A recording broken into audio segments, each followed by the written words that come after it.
अकोट तालुक्यातील अळगाव खुर्द येथील ग्रामसेवक यांची तात्काळ बदली करण्यात यावी या मागणीकरिता सरपंच सुनीता सोनोने, सदस्य अमन गवई यांनी गटविकास अधिकारी कार्यालय पंचायत समिती अकोट येथे दिनांक 19 जून रोजी आमरण उपोषण सुरू केले होते। दरम्यान गटविकास अधिकारी यांनी या उपोषणाची दखल घेत ग्रामसेवक अळगाव खुर्द यांची बदली संदर्भात योग्य ती तात्काळ चौकशी करून बदलीची कार्यवाही करण्यात येईल असे लेखी आश्वासन दिले।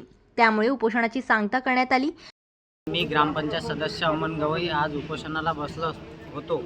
कारण असे होते की आमच्या गावच्या ग्रामसेविका मॅडम 5 महिन्यापासून ग्रामपंचायतला नियुक्त झालेल्या आहेत, पण 5 महिन्यापासून कुठलेही काम न करता त्यांनी मनमानी कारभार तसेच दादागिरी, आम्हाला खोटे गुन्हे दाखल करू अशा धमक्या दिल्या होत्या।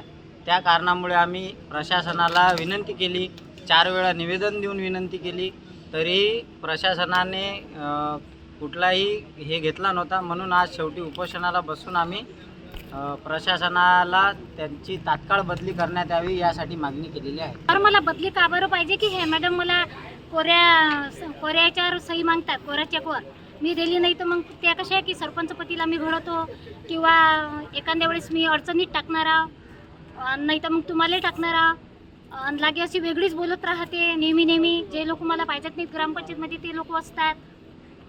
नंतर म्हणते की नाही मला म्हणजे धमकी देते नेहमी ते की नाही सही ना देसान तर मग तुम्ही तुमचा विचार करा, म्हणजे वेगळीच बोलत राहते अशी। आणि आता पाणी पुरवठा बंद आहे आमच्या गावाचा, वसुली करत नाही आणि कोणाला म्हणते की म्हणजे वसुली केली, कोणाला म्हणते नाही केली। याप्रसंगी वंचित बहुजन आघाडीचे अकोट तालुकाध्यक्ष चरण इंगळे, महासचिव रोशन पुणकर, संदीप आगरे, दीपक बोडखे, गटनेते धीरज सिरसाट, संघटक समीर पठाण, निखिल गावंडे, मयूर सपकाळ, दिनेश घोडेसवार, नितीन वानखेडे, दिनेश सरसकटे, महेंद्र गवई, प्रमोद सोनोने यांच्यासह आदी उपस्थित होते। जनमत लाईव्ह न्यूजसाठी अकोटमधून देवानंद खीरकर यांची रिपोर्ट।